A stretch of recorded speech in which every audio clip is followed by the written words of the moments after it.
Hi everybody. Welcome back.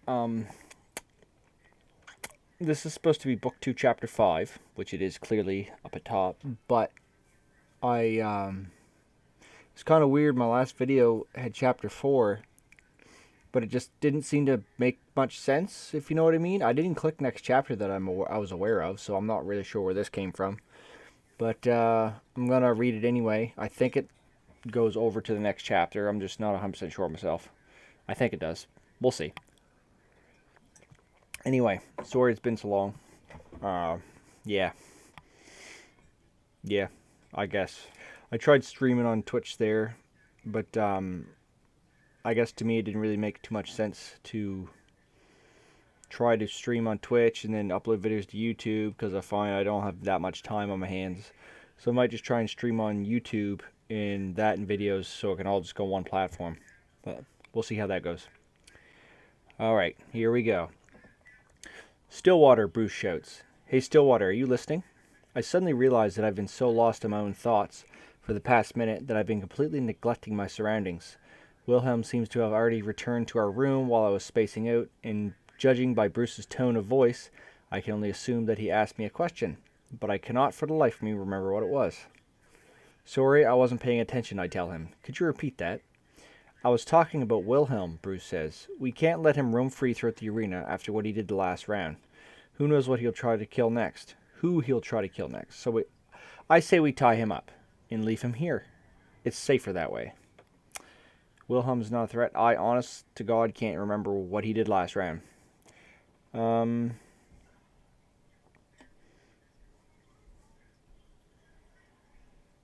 See, the last one when I was checking it, the troll was taunting me. So I think they might have went to the rooms right after. There might have been a page that I missed or something. Let him fight with us. Okay, let him fight with us. We'll need all the help we can get against the troll. If you're worried about me backstabbing you, Wilhelm says, then I'll make sure to always be in your line of sight during the battle, so you can keep your eyes on me without much effort. Would that be enough to put your worries at rest? I suppose, Bruce says, as long as I can easily see where you are all times. You're not much of a threat. Very well, Wilhelm says. Fighting on the front lines is not exactly ideal for me, but I'd rather do this than be forced to fight alone. I only hope that you won't take advantage of this situation to use me as a decoy. Damn it, now I lost my train of thought. What was I thinking about? Before I got interrupted. I'm sure it had something to do with the troll. As I take another look towards the fighting area and see the troll still waving at the crowds, my previous thoughts suddenly came back to me. Hey, Leela, I say, is it just me or is that troll wearing armor this time around? Yes. Oh boy. Whoopsie doodle. Oh no. Okay, how'd I do that? No. Okay. I got it. Yeah, okay.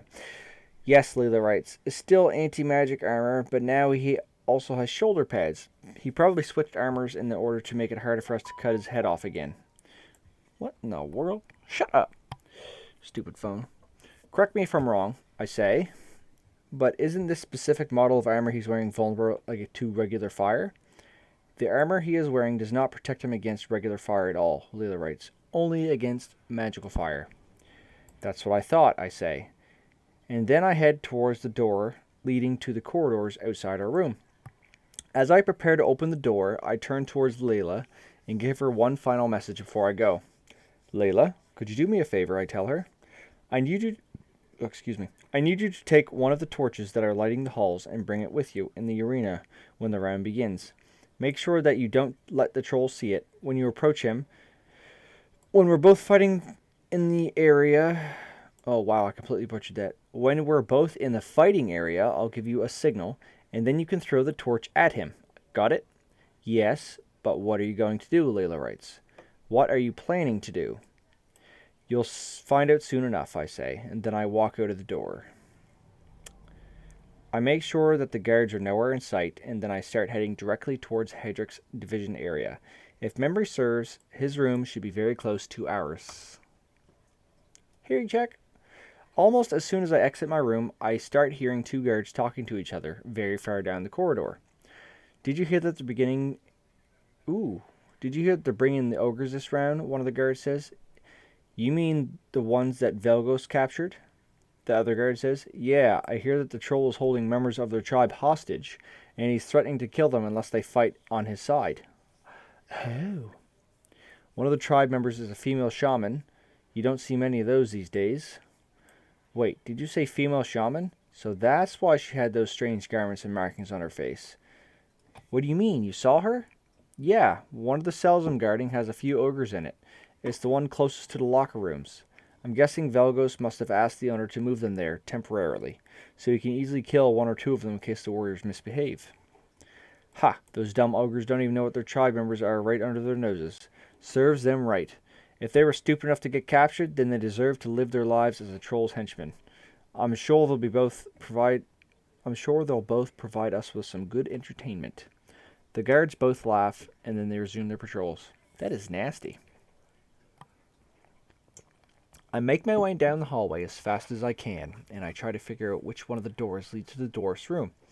When I hear Hadrick's laughter coming from behind one of the doors, I realize that I've reached my destination, and I knock on the door 3 times, calling him out to let him know who it is.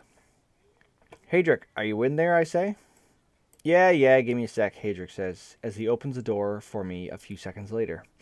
Just as I was hoping, it looks like the dwarf brought more than a few bottles of ale with him, and kept to keep him company. He likely tried to convince his teammates to drink it with him before the battle, but it doesn't look like he's had much luck. Congratulations on winning your first round, Barry, Hadrick says. Did you come to make a toast before your next battle?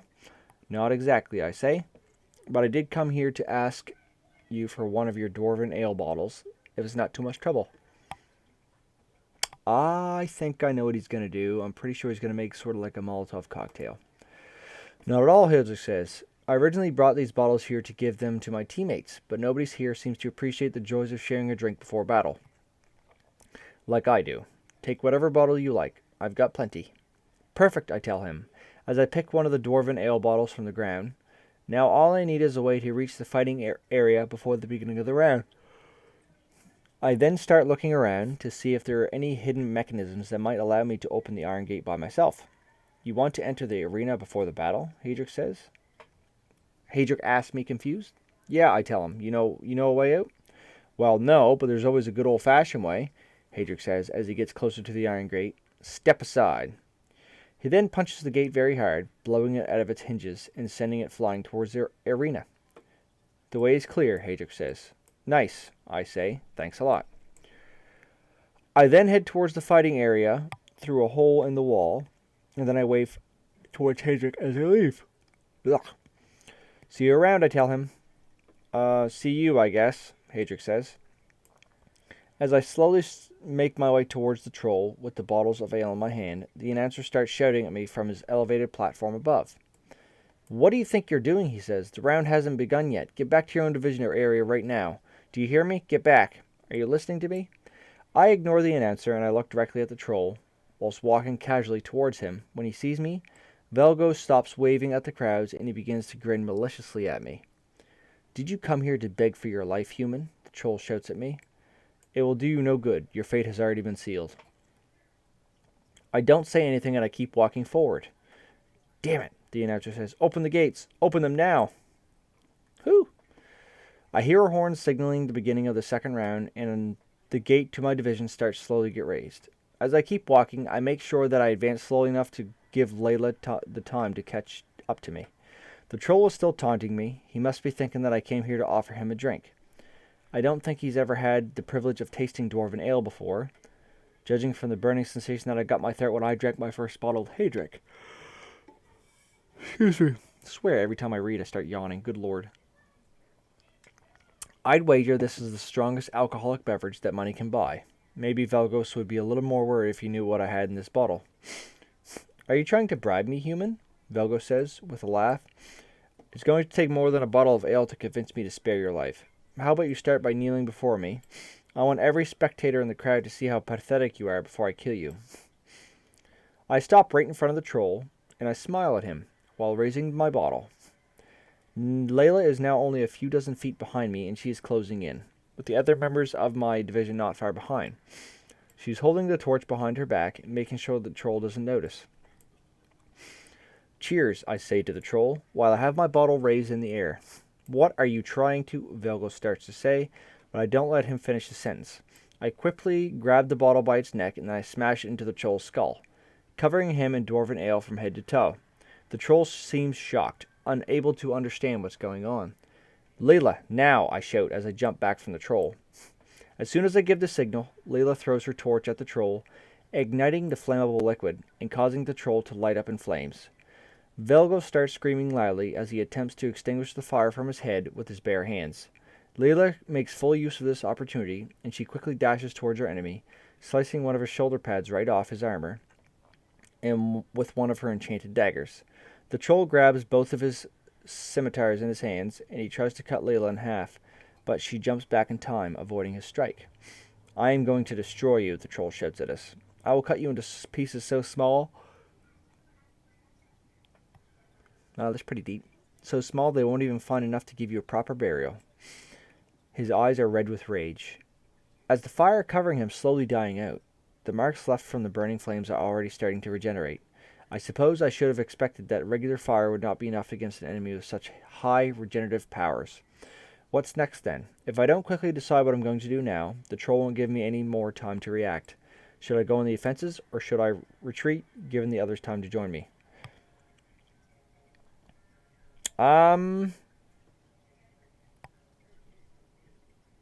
See, I don't have strength, so I think I'm going to act as a decoy.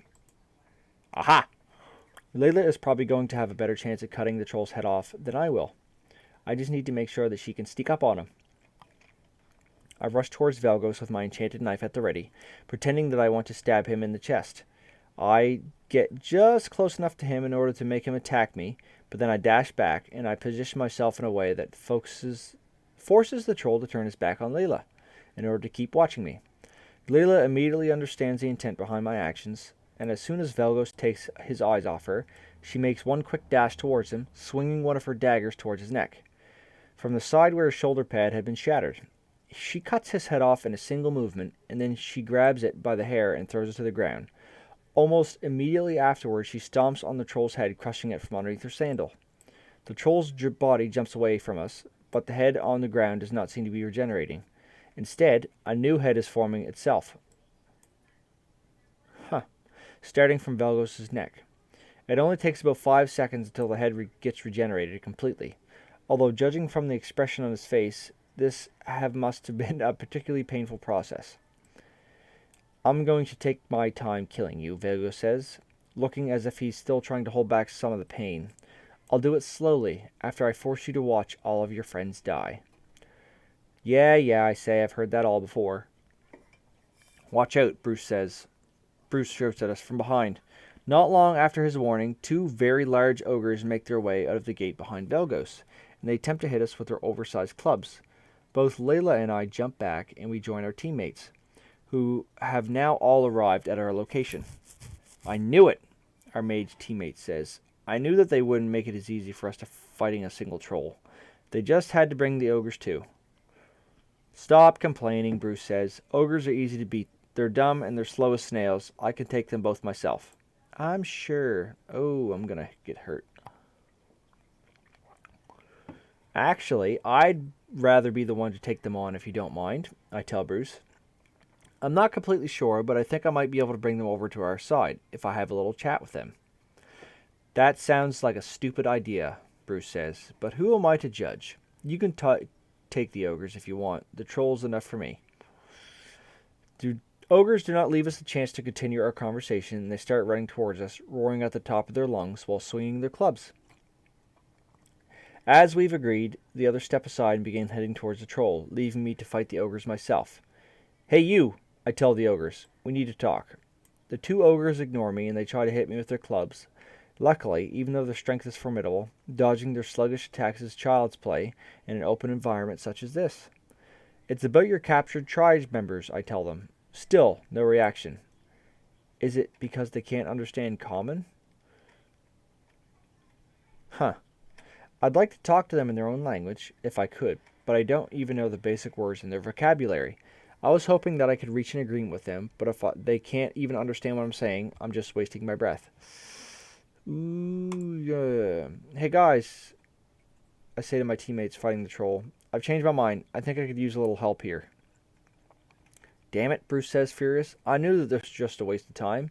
We don't need two people to deal with two measly ogres. I'll deal with them myself. You can come here and help with the troll. You think I'm going to just let you, Valgos starts to say, but Leela quickly slashes her dagger at his neck, which forces the troll to interrupt his speech in order to defend himself from her attack. Once Bruce takes my place and begins fighting the ogres, I take one long look towards the troll and I try to make a plan of attack. Observe the battle between Layla and Valgos in order to find the weakness. Lie to the mage in order to convince him to act as a decoy. I'm not really sure what to do.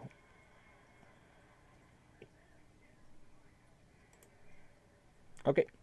While I stand there thinking, Layla manages to find an opening in the troll's defenses, and she cuts the troll's head off in a single motion. She then crushes Valgos' head under her sandal, but then the head does not regenerate on the ground. Instead, the troll regrows his head again from the neck, although this time around it seems to be taking longer to fully create it. And it looks like he's having a bit of trouble recreating the exact same facial features that he had before. As soon as his head grows back, Leela again begins putting pressure on the troll again, making sure that his focus is on her the whole time. Good gods, the mage says, exasperated, as he watches Layla fight. Stop aiming for the head. Can't you see that it's doing you no good? On the contrary, I tell him. I think that cutting his head off is exactly what we should be doing. You could clearly see that the troll was struggling to regenerate his head when it got cut off the second time. Even with his insane regenerative ability, there still has to be some kind of limit to how many times he can regrow his head in such a short period of time. My guess is that one or two more beheadings should do the trick. I take another quick look towards the battlefield, and it appears that things are not going very well for Valgos right now. Wilhelm is doing a very good job at constantly getting behind him, undetected, so the troll can't let his guard down even for a second. What's more, Valgos can't afford to turn his attacks against the assassin either, because if he takes his eyes off of Layla for a second, she'll cut his head off again in the blink of an eye. Nice. I maintain my position trying to study the troll carefully, as he is fighting. I don't get to do that for long, however, because Layla soon manages to find another opening in the troll's defenses, and she cuts his head off yet again. After his head gets crushed once more, the troll begins to regrowing a new one from his neck, but this time something is definitely off. The grotesque form that is emerging from his neck can no longer be called anything close to a head. The face is missing half its skin, the eyes are coming out of their orbits, ew, and the shape of it is nothing like before. More importantly, it would seem like his head has not been well enough regenerated to allow him to breathe. The troll is now desperately trying to gasp for air while looking at me and Layla with pure hatred in his eyes.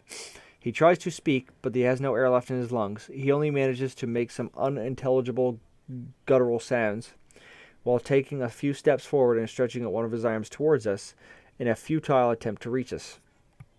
Once he runs out of breath completely, he drops to his knees and he starts clawing at his throat with his hands, as if he were trying to create a new pathway for the air to reach his lungs. Eventually, he stops moving altogether, and he drops face first on the ground, lifeless. Well, that was anticlimactic, I say. That's kind of funny, actually. Hey, Valgos, the enactor says, what are you doing? Stop fooling around and fight seriously. What do you think we're paying you for? The spectators seem to be unsure of how to react. Valgos appears to be something of a crowd favorite, so seeing him die in front of their eyes must be giving them mixed feelings about this whole thing. They can't really blame us for having killed him, but they don't seem very eager to cheer for us either. What we get instead are a few moments of awkward silence, while the announcer is still struggling to come to terms with reality. Valgos, the announcer says, this time in a pleading voice.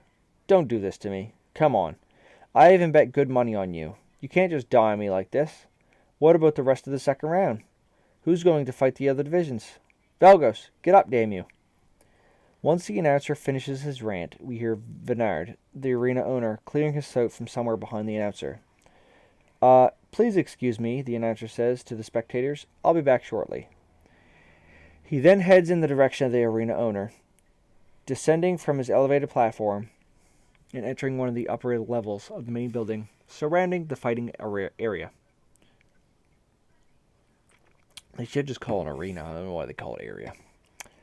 As the announcer was talking, I was barely paying any attention to him because I was focusing on something else entirely. After studying the scimitars that had fallen from the troll's hand for a while, I came to the conclusion that they were both surprisingly good condition. I'm also quite certain that they both have at least the sharpness and durability enchantments cast on them, so they should be pretty comparable to my dagger in terms of usefulness. I never really liked wielding two weapons at the same time when fighting, but maybe I could take one of these with me, so I can use it when I need a weapon with longer reach. Or maybe I should take the other one too, and sell it at a shop. I'm not exactly sure how much it would be worth, but if I could get Darren to identify all the enchantments cast on it, I'm sure I could negotiate a reasonable price at the local weapon shop. Take them both! I decided to take both scimitars because it would be a waste just to leave them there. I put both weapons in their sheaths, and then hooked the two sheaths to my belt. Not long after we kill Valgos, Bruce also finishes his fight with the ogres, and then he comes to heading straight for us. You guys are already done with the troll? Bruce asks, surprised, as he reaches us. Yeah, we killed him ages ago, I say. What took you so long? So, is the fight over then? Bruce says. What are we still standing around here for? We're waiting for the announcer to come back, I say. He's the one that's supposed to announce the end of the fight. After a bit more time, the announcer finally returns to his platform, looking mildly upset. Sorry for the delay, ladies and gentlemen, the announcer says. After a discussion with the arena's owner, Mr. Vennard, we've reached a conclusion that the second round cannot continue after the death of Valgos, the mercenary. In other words, the end of this fight also marks the end of the round. The third and final round will commence shortly. As soon as the organizing team is done with the preparations, we apologize for the inconvenience. He then turns towards us. All gladiators will have to wait in their division areas until the beginning of the next round, he says. You will no longer be allowed to roam the halls any longer. Your rooms will be locked until the end of the third round. This time there will be no more incidents. I'm pretty sure he was looking directly at me when he said those last words. He must be still upset because I entered the fighting area before the beginning of the round last time.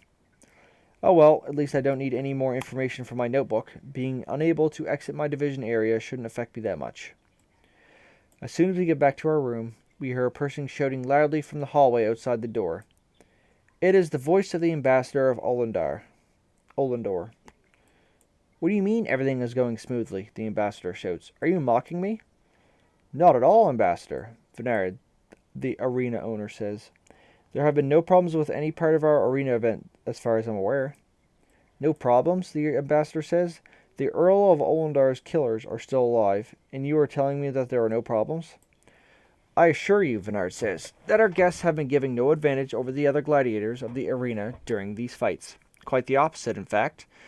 Of course, if you have any doubts, you are free to talk with the organizing team in order to arrange the upcoming duels in any way you like. After all, you have always been the one to have the final say regarding the organization of these events. I've been a fool to leave these things into your care until now, the ambassador says furiously. If you are too incompetent to get the job done right, then I'll just have to do it myself. We then hear the ambassador storming away from the hallway, presumably towards the room where the organizing team was making the preparations for the next round. Farewell, Ambassador, Vennard says, calmly, and then we hear him leaving as well. It sounds like a certain someone really has it in for you, Layla writes, while looking at me. Who cares, I say. It's not like they can do anything anymore, even if they try. Wow, it's cocky. I remember you saying something similar before our battle with the troll, Layla writes. Yeah, but now it's different, I say. The troll is dead, so are the creatures. I don't see what other tricks they could pull out of their sleeve this late in the game. Really? Layla writes. You don't see any way in which the organizers can generate your death in the next round. Not a one, I tell her. All right then, Layla writes simply. A few minutes later, the announcer receives a written list from a member of the organizing team, and after glancing over for a few seconds, he begins to read it aloud. I am now going to announce the names of the gladiators that will be fighting in the first duel, the announcer says. This will be a fight to the death. The gladiators will need to battle only until one of them is left alive. No surrendering is allowed. Get ready, Leela writes to me. Ready for what? I ask her. The name of the gladiators are, the announcer says, as he gets ready to read the first line in the parchment. This should be fun. Barry and Darren. Oh, I tell Leela. The iron gate in front of me gets raised, and so does one from Darren's division. Will the two gladiators who just had their names called please enter the fighting area? The announcer says, in a bored voice. Thank you. Oh, I tell Leela again, not knowing what else to say at this point. Good luck, she writes, with a serious look on her face as I slowly step out of my division area and into the arena. Okay, calm down. There's no need to panic. I've gotten through every obstacle in my path so far. There's no reason why this should be any different. So there's no reason to panic. Okay? No reason. Just need to calm down. No panic. No panic. While I'm busy thinking to myself, Darren is slowly advancing towards me, only he seems to be unusually calm about all of this. Why is that? Is it because he knows he can beat me? No. That can't be the reason. Could it be that he already managed to figure a way out of this mess? What is he planning to do exactly? Damn it, I'm sure that I could come up with a plan too, if only I could manage to calm down. Once Darren and I both get to the center of the arena, facing each other, Darren gives me a wide grin. He drops his sword and shield on the ground, and then he throws his hands in the air. I surrender, Darren shouts, as loud as he can. I cannot fight this man. How could I? This fight is to the death, healer, the announcer says, even if the man is your friend. I mean, look at those muscles, Darren shouts loudly, interrupting the announcer. No sane man would ever dare fight such a beast. Suddenly, all the spectators in the crowd burst into laughter. Those arms look like he could smash my head like a watermelon with his bare hands. Darren continues, with a mocking grin on his face. And look at the size of his back. May the gods have mercy on my soul. Laugh it up, Darren. Still, I have to give credit where credit is due. The idea to surrender was genius, and yet so obvious. How did I think of this? While the crowds are still laughing, the ambassador of Olendar is making his way into the fighting area, though through one of the iron gates, and he's heading towards us. What is the meaning of this? The ambassador shouts, and the crowd slowly falls silent. Why aren't you fighting? This is a fight to the death. You can't just surrender. Well, what are you going to do about it? Darren tells him, with a smirk, when he reaches us. The ambassador's face turns red with rage, and then he looks towards me. You there, he says, peasant. Your opponent is disarmed. Finish him off now, or face the consequences.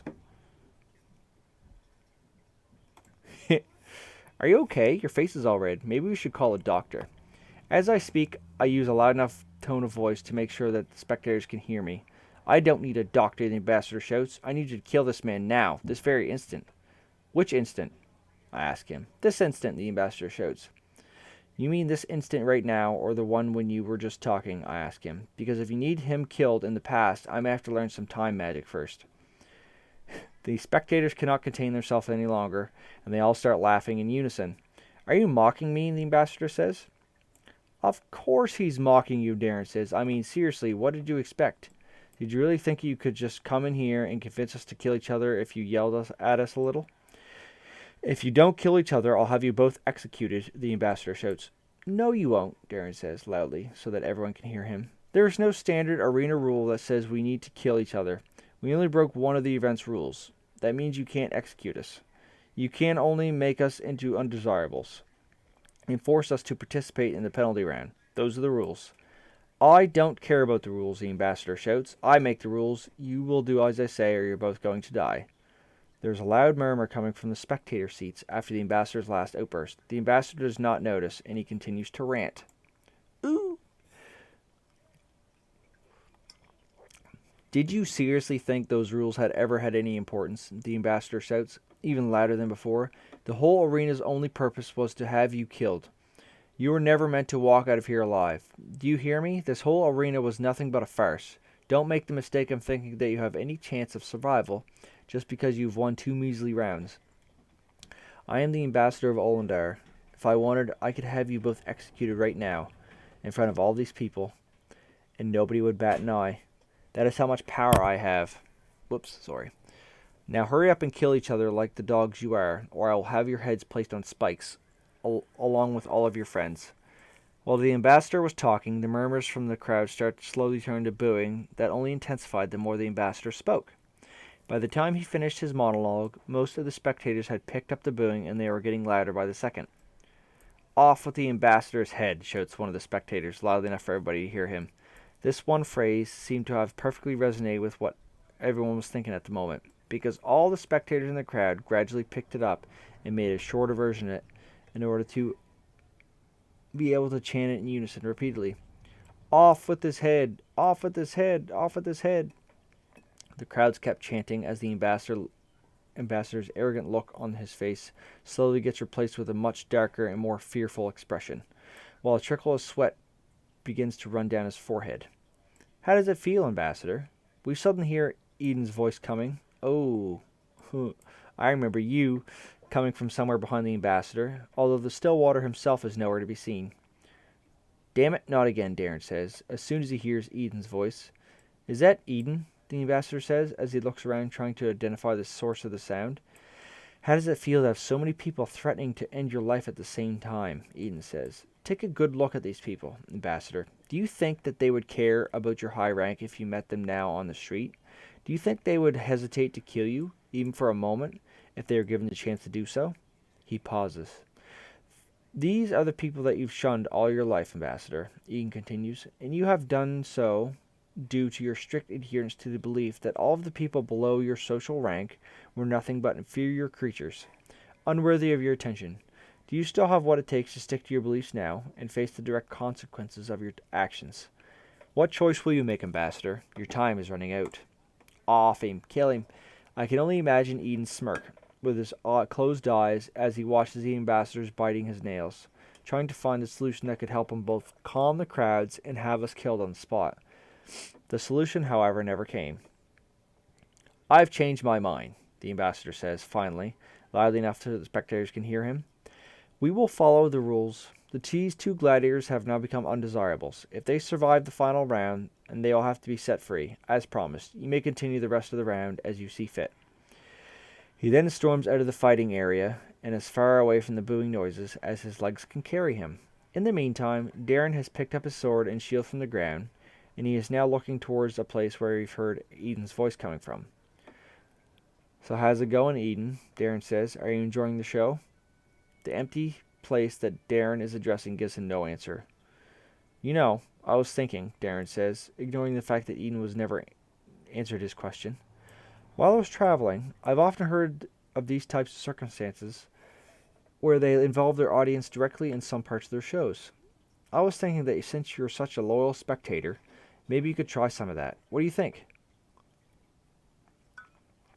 Darren pauses for a bit, as if he were actually waiting for Eden to say something.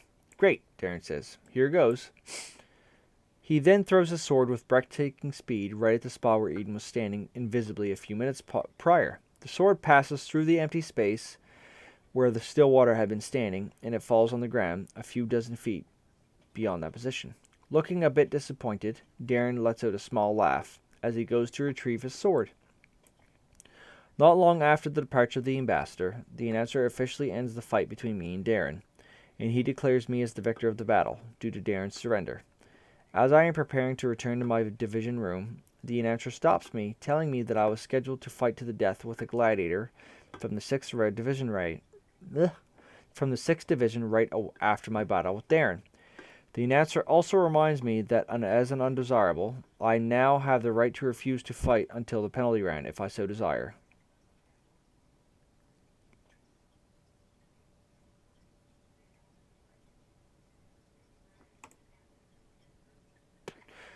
I decide to accept the duel. I'd much rather fight this gladiator now while he's alone, than be forced to face him later on in the penalty round, when we'll be fighting everyone at once. I notify the announcer that I decide to stay, and an iron gate opens up, clearing the way for my adversary to enter the battlefield. As the man enters the fighting area, I recognize him as being one of the more proficient fighters in his group. Actually, I'd even go as far as to say that he is comparable in terms of combat prowess to the fighters from the 1st Division. His build is also quite impressive. Being as tall as Darren and as bulky as Bruce, just like most of the other gladiators, he seems to be wearing leather armor. But instead of a sword, his weapon of choice appears to be a large double-edged battle axe, which he is now holding in both hands. The beginning of the fight will likely be announced as soon as he reaches me. Now then, how do I go about this? The fight is to the death, but as an undesirable, I am no longer bound by such rules. If I want him out of the way, killing him would be easier, but technically, I could just also break one of his legs or something, and that should be enough for my intents and purposes. I'll incapacitate him. I don't see any reason why I should kill him. I have nothing against the guy. I just want to make sure that I won't need to fight him in the final round. All I need to do is incapacitate him in some way, nothing more. But how will I fight him? Do I try to disarm him first, or should I just focus on hitting him where he's undefended? Would it be a better idea to wait for him to make mistakes, or to attack him head on and take him by surprise? I'd much rather prefer to have a plan than rely solely on instinct. I'm fast. I don't have super strength. I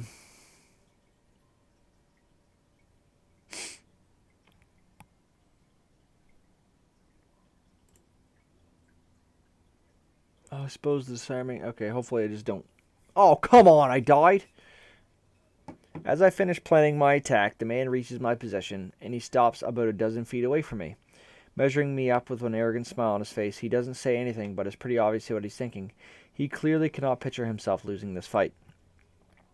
We both wait for the announcer to give the signal, and once our battle officially begins, the gladiator charges at me directly with his axe raised in the air, ready to strike. I wait for him to reach me, and then I begin dodging his attacks, trying to find the right moment to disarm him. Evading the warrior's attacks is definitely not easy due to the large size of his battle axe, and there are more than a few times where I almost felt like I'm not going to make it. Fortunately, the long reach of my scimitar gives me a little bit of space to maneuver, and also allows me to parry some of the strikes that might have hit me otherwise. As soon as I catch my opponent on the wrong footing, I try using my scimitar like a hook in order to pull his battle axe out of his hand by his head. But I am not strong enough to pull it out of his grasp. The loss of momentum from my failed attack is enough for the warrior to swing his axe straight at me and kills me in one blow. Crap. Man. Oh. Yeah, blah, blah, blah. Yeah. Okay, let's see. Yeah, okay. Otherwise...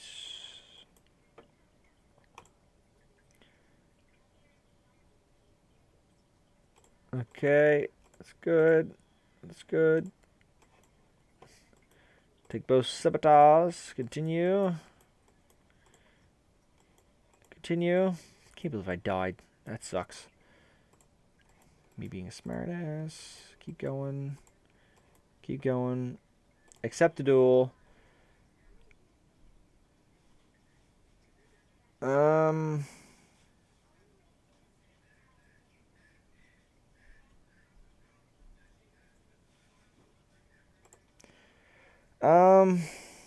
Can't disarm him. I'm not strong enough. Alright. Okay, this should go good. As I finish planning my attack, the man reaches my position, and he stops, measuring. Yeah, okay, we both wait for him to reach me. Yep. Yep. As soon as I catch my opponent on the wrong footing, I use my scimitar to stab him in an undefended area to the right side of his chest. Given the curved nature of my weapon, the cut does not go very deep, but is enough for the gladiator to panic and jump back.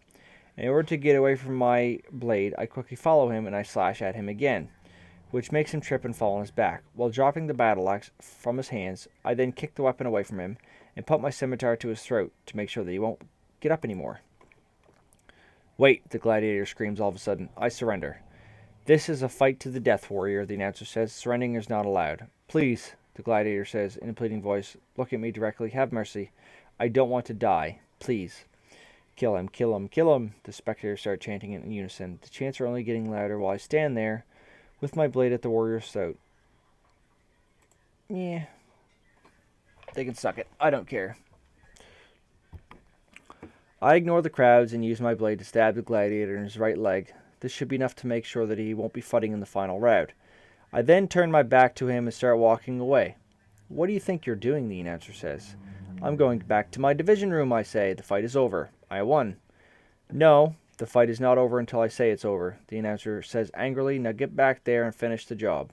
Nah, I say. What is your problem, the announcer says. This man isn't your friend. I bet you've never even seen him before this arena. Why are you not killing him? I refuse to kill a guy I've met just for the sole purpose of your entertainment, I say. My only goal was to incapacitate him, in order to not have to fight him in the final round. If you want to kill him, do it yourself. I'm not going to announce your win until you kill this man, the announcer says. Then make him the winner, I say. I don't care. I'm done here. As I take my leave, the crowds begin booing me. Their shouts and insults are only getting louder as I approach my division room. Shut up, I shout at them as I finally snap. The noise from the crowd slowly dies down, as the spectators are looking at me curiously to see what I have to say. What the hell is wrong with you, I continue. Is this what you consider entertainment, watching people murder each other and getting mauled by wild beasts? How sick in the head do you have to be to get enjoyment out of something like this? You're all pathetic. Does it make you feel good to know that some people have even worse lives than you? Is this why you're watching this crap? Well, I've got news for you. As soon as you can walk out of here, it's going to be the same crappy lies waiting for you outside. All you deserve it. The way you are treating these gladiators is the same way that the nobles are treating you. You have no right to complain about anything that is going on in your lives. How about you all take a small break and do a bit of self-reflection before you start booing me again like a bunch of mindless sheep. I'm going back to my cell. I'm done with you idiots. Unsurprisingly, as soon as I finish my speech, the booing from the crowd starts to get louder than ever before, and the swearing is now a lot more diverse. As well, I ignore the sheep, and I return to my division area without much as a single glance towards them. Wow, Leela writes, when the iron gate closes behind me. That was quite the speech. Yeah, I say simply, and we both watch the next fights in silence. The rest of the battles went by without any particular incidents, and without any gladiators standing out from any way. However, there seemed to be something of a pattern forming with the scheduling of the duels. First of all, neither me, nor Darren, nor Hadric were being called out anymore for any of the fights. Kate was scheduled to fight a few times, but she refused every time, taking full advantage of her undesirable status. Secondly, there have been no more fights to the death whatsoever after my last battle. The most of the battles ended with light scratches, or with gladiators surrendering before the fight even began, due to obvious differences in power levels.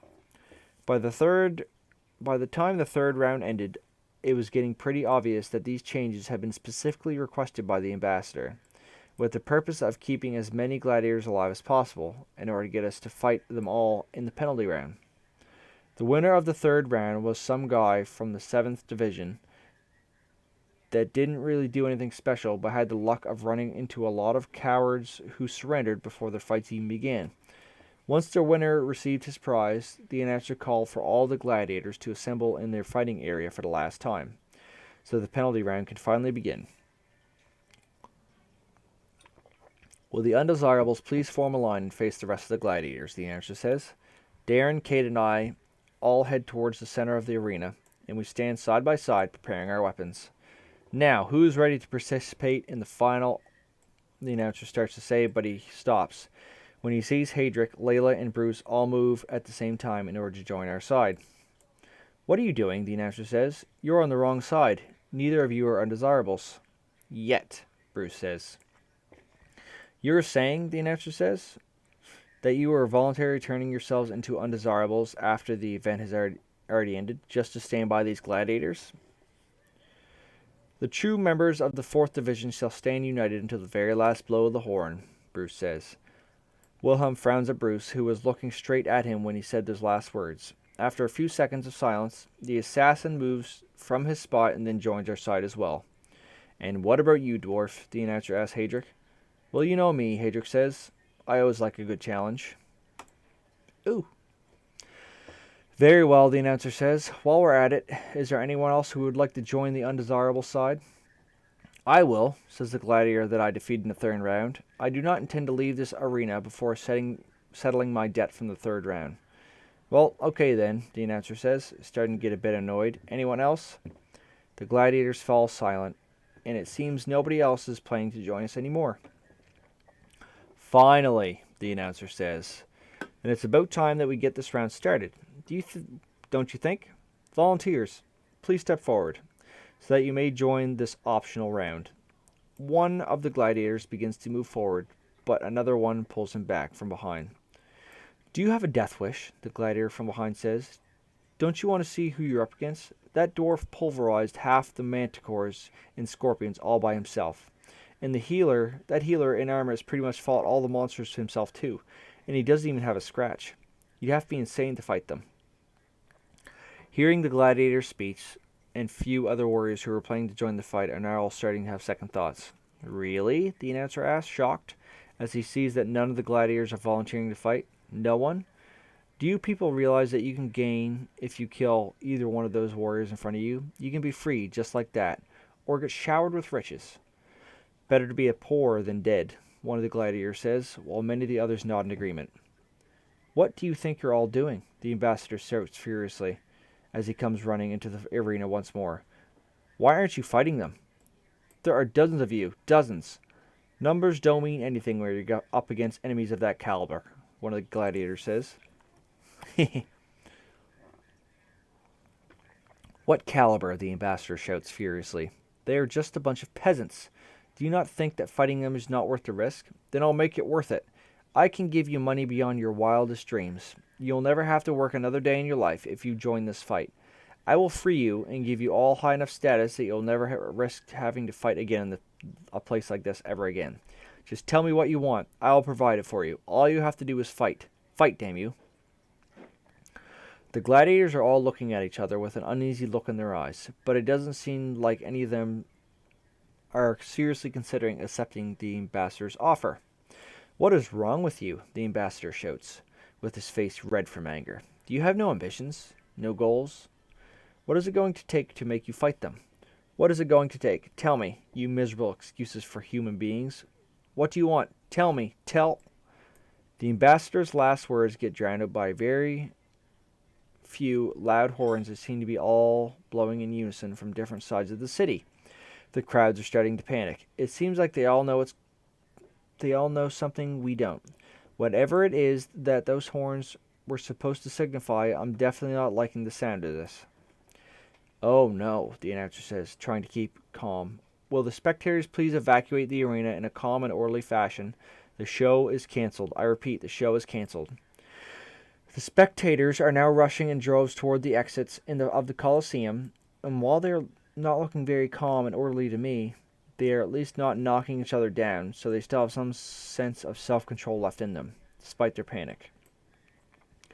Now that he's done with the spectators, the announcer looks towards us. Gladiators, he says, I'm afraid that I'm going to ask you to temporarily join the forces of our army until our current crisis gets averted. According to the laws of Thilius, during a citywide state of emergency, gladiators are to be used as resources of the kingdom until the state of emergency is officially declared over. Oh! What is the emergency? The emergency is that we're being attacked, the announcer says. Don't you even know that much? How do they even let you into the... The announcer interrupts himself because of a very powerful wind comes blowing towards all of us, feeling as if it could lift us in the air at any second if we weren't on our guards. The wind. I've only witnessed something like this once before. Oh gods, please don't let it be this. Half less a thigh. I hear a familiar voice calling me from above. I've been looking for you. As I hesitantly turn my head upwards, I see Tyrath, king of all the dragons, flapping his wings high above the sky while looking directly at me in a menacing stare. Gods have mercy, Bruce says. The announcer screams as he falls on his back, and as soon as he sees the dragon, the spectators look terrified. They are now screaming and pushing each other like madmen. At this rate, it won't take long until some of them get pushed to the ground and get trampled by the stampeding crowd. The ambassador lets out a girly scream, and he runs away as fast as his legs can carry him, outside the fighting area. Did you think that you could hide from me forever? Half Lesethai. Tyrath says. You should have realized that I would be able to track you down your smell as soon as you'd get out from underneath your underground hole. All you managed to do was prolong the inevitable. Hey, Tyrath, we hear Araka's voice coming from our left. Long time no see. Remember me? It's your old friend, Araka. Flower is now jumping up and down from the spectator seats, using fire jets coming from her feet to slow her down her fall. She then comes running to join the rest of us in the center of the arena. Araka, Tyrath says, taking his eyes off me, looking towards her amulet. Is it just me, or did you get a new look? Araka asked the dragon. What happened to your scales made of molten lava? Where is it? Where is that intimidating fiery aura that you used to have? Wait, is it because you got older? Ha ha ha ha ha. So much for you being all powerful, huh? I bet you must really hate yourself for having become such a weakling. How did you break the seal? Tyrath asked her. You mean the seal from the cave? Araka asked. Seriously? You never even found out I escaped? How did you even manage to miss the still winter? Were you hibernating or something? Boy, do I have some stories to tell you. The seal, Tyrath says again. How did you break it? Oh, that old thing had already started to crack after the first 1,000 years or so, Araka says. As soon as we were enough cracks in it,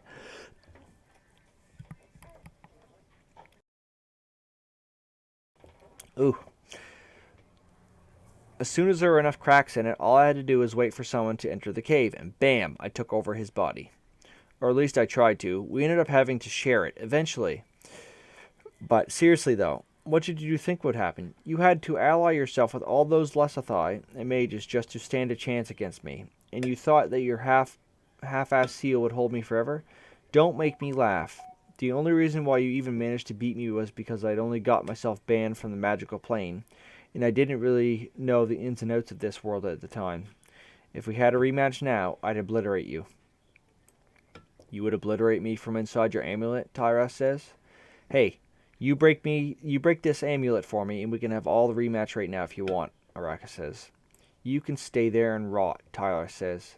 I didn't come here for you. I came here to get revenge and to prove that an insignificant insect just how hopeless it is to oppose me. I love irritating him. Didn't you lose the fight against me last time, though? The only reason why I didn't kill you last time, Tyrath says, was because of the trap that interrupted our fight. But it doesn't matter, because I've come now to put you in your place. Now stop talking and activate your magic stats again, that I can prove how weak you are. You see, I tell the dragon, the thing is, I can't really activate those stats anymore. So you refuse to fight me at your full power then, Tyrath says. No, you don't understand, I say. I'm saying that I really can't use those stats right now. Couldn't you have come back later, after I learned how to activate them? If you're not planning to activate those stats, the dragon says, then I'm going to start by slowly murdering all of your friends one by one, until you can finally come to your senses. And once I'm done with you, I will destroy this entire city, and then I will burn all the other human settlements from this continent to the ground. I will do today what I should have done 10,000 years ago. Your race was never meant to get out of the caves. Immediately after he finishes his speech, a very large explosion envelops the dragon, and then a few smaller explosions start to fill the arena around him. Flower, who is now high up in the sky, some 200 feet away from the dragon, makes a victorious gesture with her right fist as soon as she sees the explosions. Nice job distracting him, Barry, Flower says, as she gives me a thumbs up while still floating in the sky, with the aid of the fire jets coming from her feet. Watch out, I shout at her. The dragon is immune to fire. Even if he is immune to fire, Aluna says, the impact from the explosions is still going to leave a mark. Well, you heard her, Flower says with a smirk. One more fireball coming up. The girl then creates a spinning fireball between her hands, and she sends it flying towards the dragon, making it explode on impact. So this is the dragon you guys were talking about, Hadric says with a half grin, and with a look both excitement and apprehension in his eyes. Let's see what he's made of. Hadric then turns into a giant eagle and then soars into the sky towards the dragon. Flower makes sure to stop her fireballs when she sees him, and as soon as Hadric positions himself above Tyrath, he turns back to his usual dwarf form, making a dive towards the dragon and punching him in the back. Hadric's punch was so strong that we heard it from all the way down here, and it sent the dragon flying a dozen feet towards the ground. The dwarf then turns back into an eagle, and he flies away, waiting to see what his opponent will do next. This is probably just going to tickle him. The dragon looks furious. It seems like he's planning to go all out from the start, this time around. Before Flower gets to cast a new fireball, the dragon disappears from where he is previously, and then he reappears right in front of her, slashing at her with one of his claws. Flower reacts immediately, and she uses a jet of fire from her left hand to push her to the side, and out of the dragon's reach. Tyrath wastes no time, and he teleports again, right behind Flower. This time, it is Aluna who quickly turns around, and she uses 2 water jets from her hands to quickly attack the dragon, and also to push herself away from him at the same time. While the girl and the dragon repeat the same motions a few more times, Kate is preparing a very large cone of ice in the air above her, getting ready to send it flying towards Tyrath. Kate, this isn't going to work, Darren tells her, as he sees her preparing her ice cone. Don't you remember how things went the last time we fought him? Your ice cones didn't affect him at all. If you could use one of your ice platforms to fly me all the way up in the sky, maybe I could manage to hurt him with my sword. This won't be like the last time, Kate says, with a determined look on her face. Now that I know the full extent of my enemy's power, I no longer have the luxury to worry about conserving my magical energy. This time, I'm going to fight him with all I've got, even if I end up fainting from exhaustion. Damn it, listen to me, Darren says, but Kate ignores him, and she surrounds herself in a cage made of ice that she then uses to lift herself up in the sky, so she can get a better view of the target. The cone of ice that she's creating is definitely looking a lot different from anything she's ever made before. It looks as sharp and durable as elven steel, and it is simply radiating magical energy. It feels like the whole area is about to be trembling from the magical power that is being pumped into the one cone of ice. And once the creation process is complete, the cone starts turning by itself, following the dragon's movements. After Tyrath teleports a few more times in order to attack Flower, Hadric finally catches up on him again in his eagle form, and then turns into a dwarf once more, punching him right in the face. Oh, I wish they'd make this a game. Or at least a movie, that'd be awesome.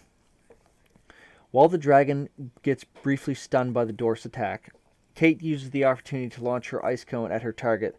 This is an extremely powerful explosion of air behind the ice cone, and it gets sent straight into the dragon's chest at an incredible speed. The icicles penetrate Tyrath's tough hide and lets out a very loud roar, which almost makes everyone lose their consciousness, even while they are desperately trying to cover their ears. The dragon then yanks the ice cone from out of his chest with his claw, and he teleports right next to Kate, who is now barely even able to stand on his feet, inside her floating ice cage, due to the dragon's roar from before. Just as the dragon is about to burn her alive with his fire breath, a golden cage appears out of nowhere, trapping him inside. This does not stop Tyrath from breathing his fire, but somehow none of the flames manage to pass through the cage's bars, and they eventually die out by themselves. The fox is caged, Tyrath says. He then turns around, looking straight at Aluna. Is this your doing, he asks her. I've had enough of your annoying teleporting, and Aluna says, you're going to stay put for the next few minutes. Do you understand? How is this going to help you in any way? I may not be able to attack you from the inside here, but neither can you. All you are doing is wasting time. Not exactly, Aluna says. Flower then starts to move around the dragon's cage with her fire jets, creating balls of fire with her hands, and then leaving them floating one by one all around the cage. I'd like to see you handle all these at once, King of Dragons, Flower says with a smirk. The dragon scoffs, and he begins to cast a series of protection spells on himself, getting prepared for the moment when the cage disappears. Kate is now also creating as many of her newly designed ice cones as she can, although judging by her expression on her face, the process is definitely wearing her out much faster than her usual means of casting magic. I don't know if she can keep this up much longer. Damn it, there has to be something I could do in this situation. Maybe I can find a way to get up there somehow. As I look around, I see, to my surprise, that the empty spectator area is now slowly being filled with hundreds of persons dressed in guard uniforms, and many of them are holding some very peculiar weapons in their hands. In the meantime, some of the other people are pushing several flying machines into the arena's fighting area. The machines look similar to the flying contraptions built by gnomes, with a large propeller on the top, a long tail on the back, and 2 wings that help with gliding through the air. The propeller is usually powered by a spell cast by an elementalist, but aside from that, there are no further need for magic in order to help these machines fly. I used to know a gnome a few years ago who would keep making me do flight tests on these prototypes in exchange for the information I needed about the mages. I remember one of these prototypes being so bad that the propeller actually stopped working while I was mid-flight, and I had to glide all the way down. I still have nightmares about some of those flights even to this day. One of the people that used to push flying contraptions into the arena is now having an argument with a gnome, not very far from our position. As I look closer, I realize that the gnome is none other than King Golomic. Golomic? What do you mean the pilots and the gunners aren't here yet? Golomic says. I specifically asked for 3 pilots and gunners to be ready. I was waiting in case any of the manticores went berserk. Where are they now?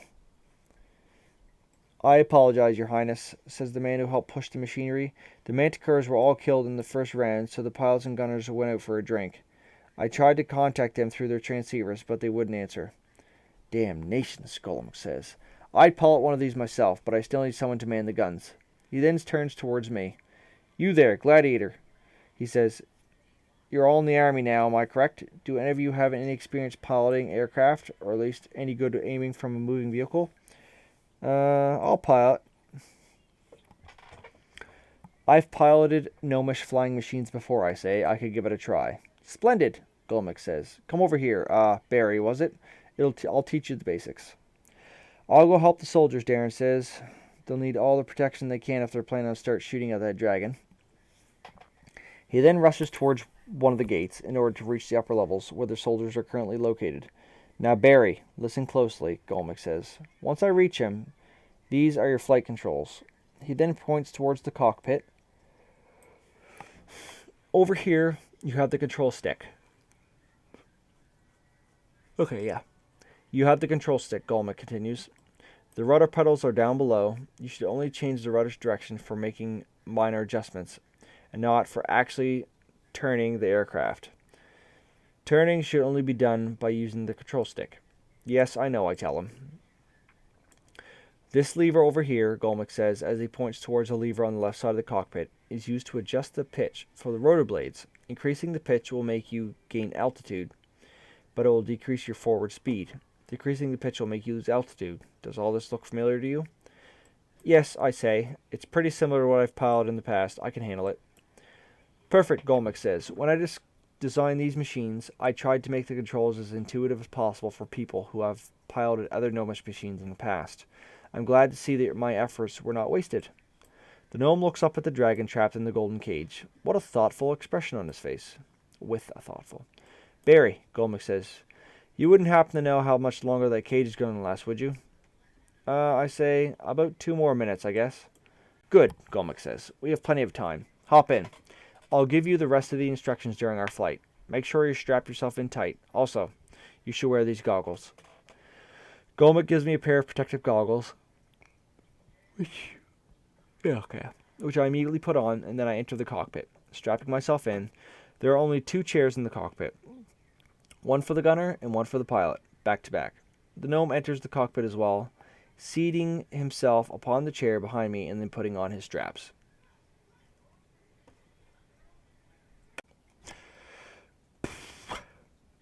Hello. Before you ask, this is a different night because it was midnight and I was getting sick and tired of yawning every 5 seconds. So I'm going to continue on from here. In the last first part, I guess, we finished this on. Wow, I can't talk tonight. Finish this page. Okay, on to the next page. So I say, as I see the gnome adjusting the turret that is located at the base of the machine's tail. I may be stating the obvious here, but do you realize that normal bullets will not work on this dragon, right? Of course, Golmick says. That's why we won't be using regular bullets. The bullets I've loaded into this turret are made of metal that is highly resistant to acid, and they have all been coated with acid, which we know for a fact that dragons is weak against. We've had these prepared for a while, since Tyrath has been a looming threat for quite some time now. Obviously, even with the acid coating, the bullets will likely only moderately inconvenience him, but that's fine, since they are only meant as a distraction. The gnome then points towards a button on my control panel. You also have your own weaponry, by the way, Golmick says. Just press the button and the bullets will shoot themselves. Both the front gun and the turret operate on a mechanism similar to cannons that are used on ships, except for the fact that they magically load themselves with black powder and bullets. So you only need to worry about aiming and shooting. Do try to use these bullets sparingly, though. Our ammunition is not unlimited, and these bullets cost a lot to make. As soon as the two of us are ready to take off, the gnome signals an air elementalist nearby, and he casts a spell on the machine's propeller in order to make it rotate. I pull on the lever to my left side in order to increase the pitch, and the flying machine begins to slowly gain altitude. So, you were saying before that the bolts are only a distraction? I say rather loudly in order to compensate for the sound of the propeller. What did you mean by that? Oh, the real purpose of this machine is not to shoot down the dragon, Golmick says. What we are in fact aiming to do is to manage to place ourselves above him and then drop a spinning rope on him. A spinning rope, I ask, confused. Yes, the gnome says. Our enchanters designed a magical rope that is made of to unfurl itself and to start spinning once it gets dropped from our small cargo hold below. The rope has been enchanted to nearly unbreakable, and it is long enough to tie down the dragon's wings in order to prevent him from flying. The only problem is that the dragon will need to hover in one place for quite a while and not be paying attention to us in order for this setup to work.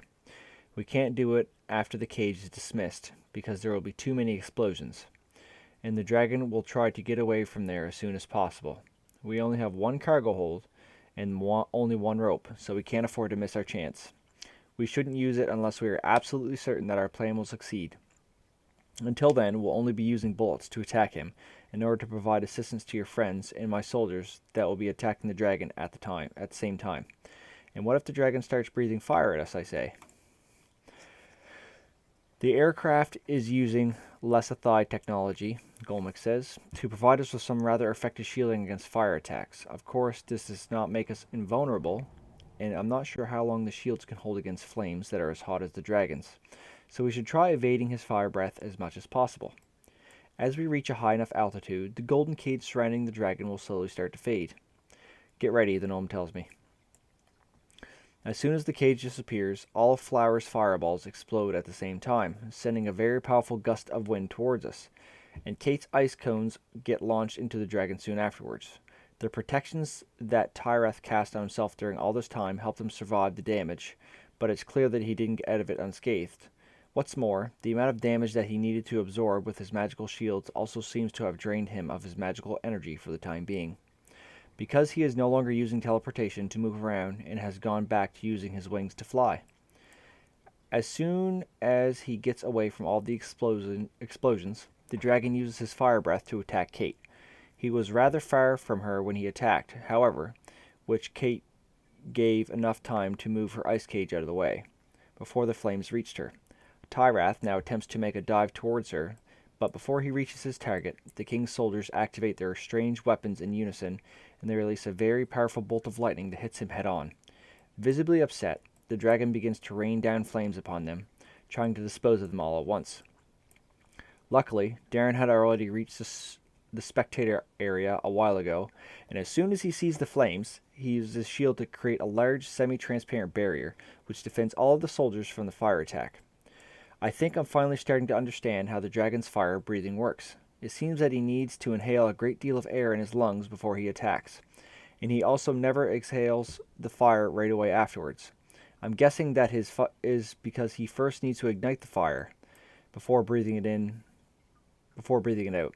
This means that as long as you pay attention to his breathing, you should be able to tell when he'll attack you with fire, and you'll have all the time you need to dodge his flames if you are fast enough.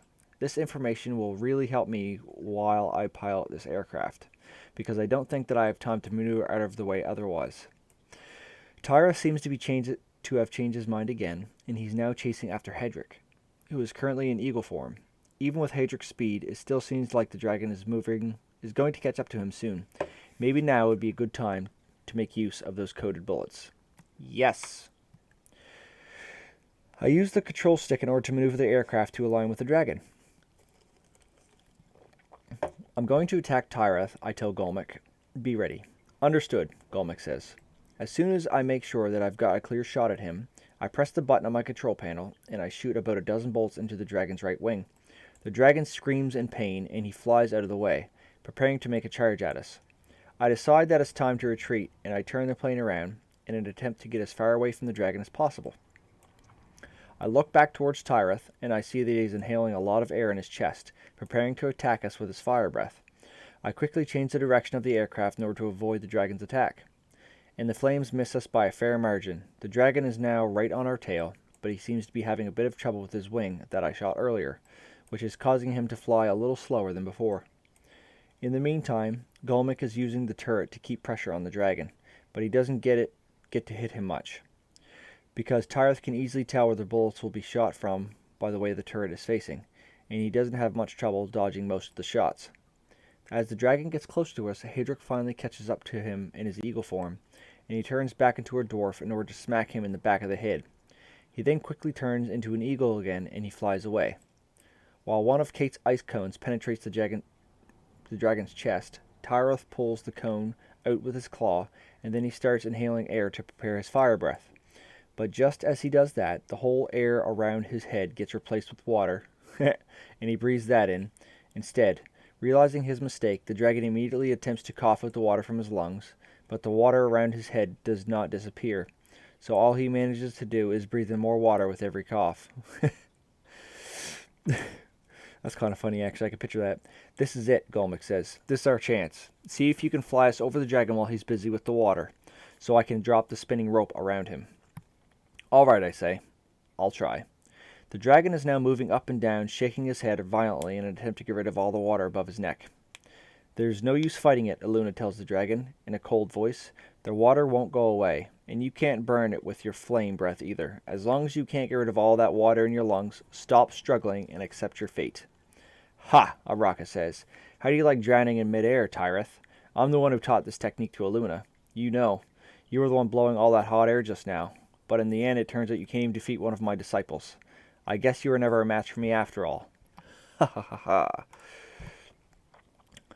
Tyrath's eyes start glowing bright red all of a sudden, and he looks more pissed off than ever. He now seems to be voluntarily increasing his body temperature to an alarming degree, because I'm beginning to see steam out from all over him. He must be trying to evaporate all the water from his body in order to be able to breathe fire again.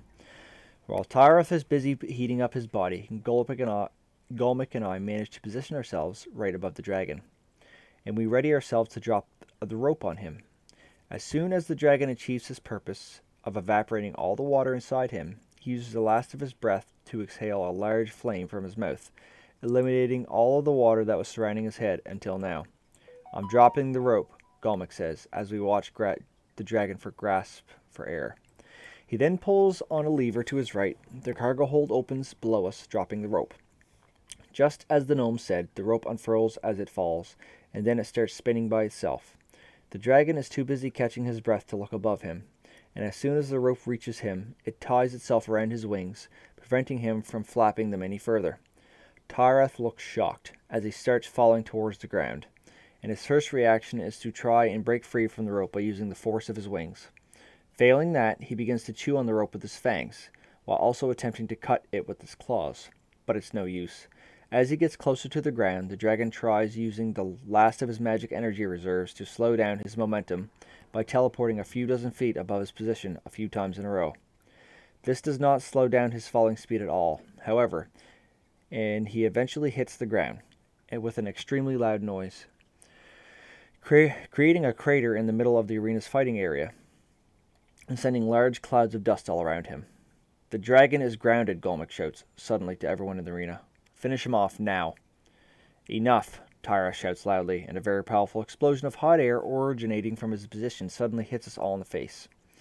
Following the explosion, the dragon's body changes completely, and it starts looking like it's now covered by molten lava, and not by regular scales anymore. He is also emanating an intimidating fiery aura that is completely different from the one he had before. But that is not all. The magic power that I am now sensing from him is simply insane.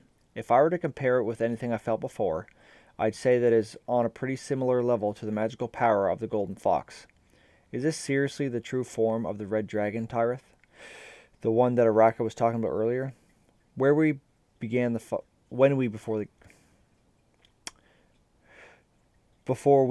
fight. How are we even supposed to fight something like this? The rope that was tying the dragon's wings has already been burned into ashes by the dragon's transformation. Tyrath now soars back into the sky, looking more menacing than ever before. This is all my fault, Tyrath says, in an unusually calm tone.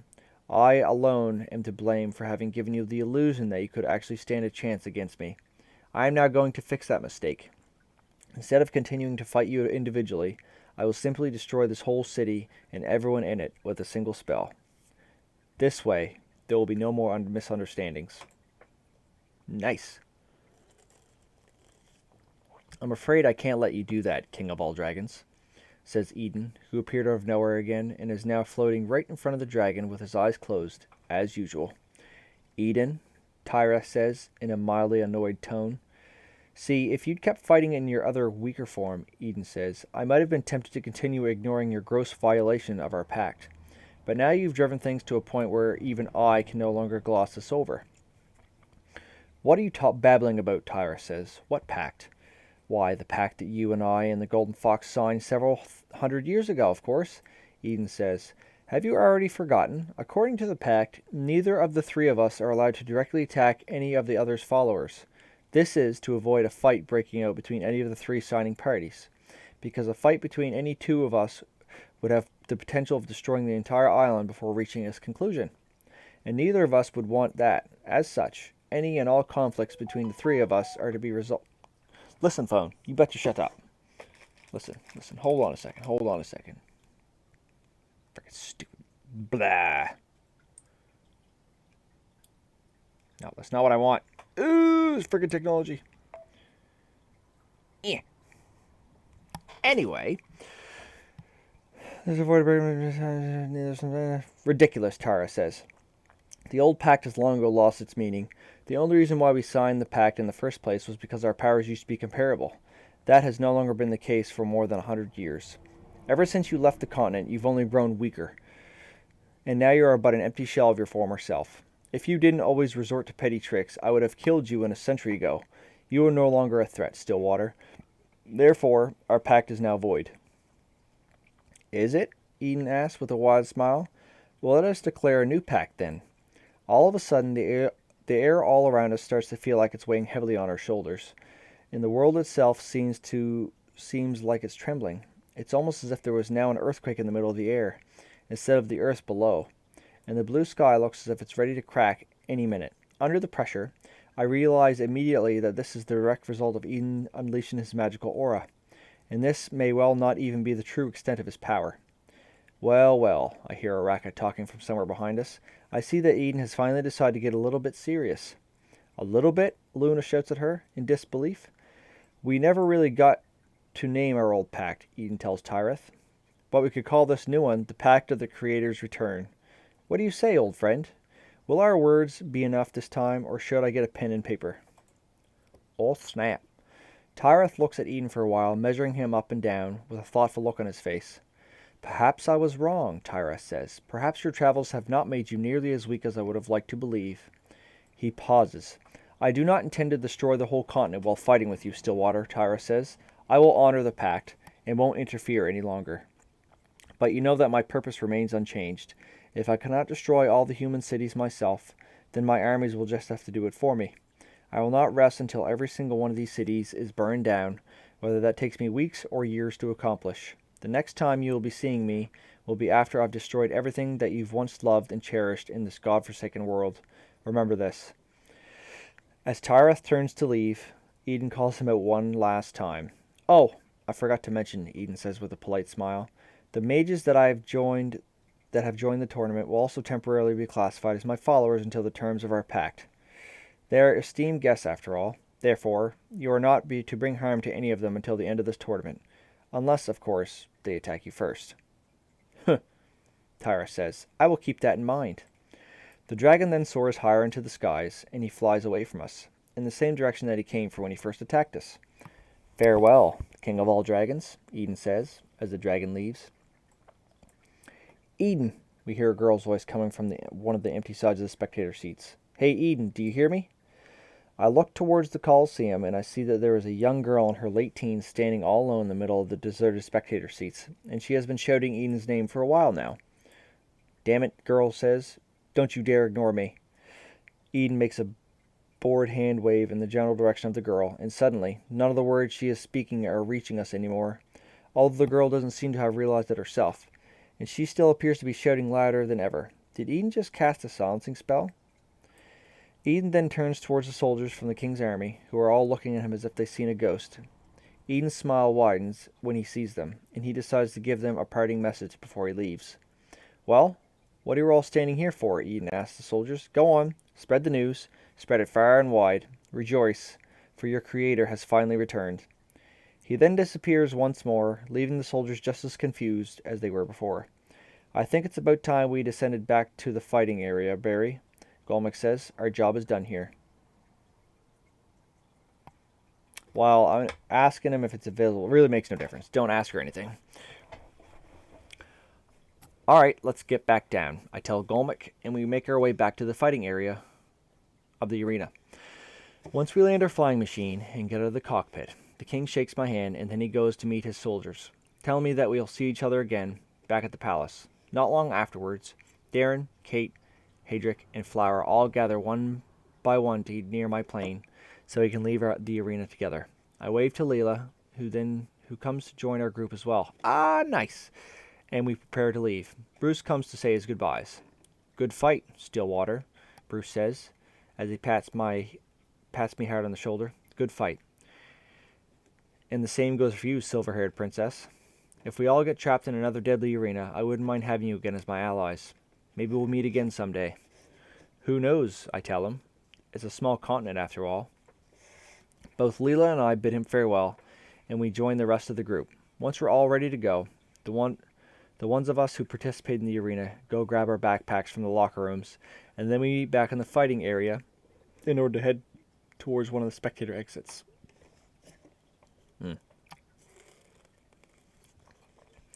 Come on, Darren tells us. I think this is the gate that Rose went through when the evacuation started. She must be waiting for us outside.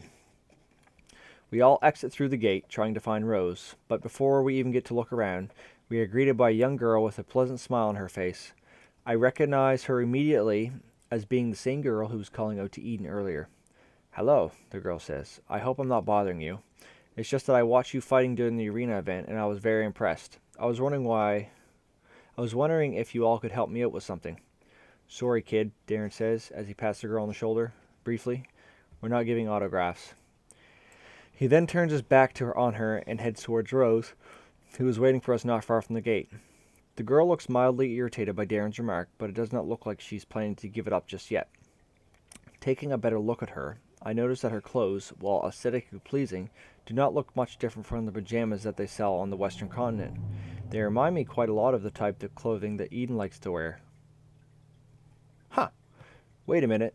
This girl knows Eden, and she wears similar clothing to him. So does that mean... No. What am I even thinking about? It's just a coincidence. There's no way that this girl could be a... Hey, Barry, are you coming? Darren tells me.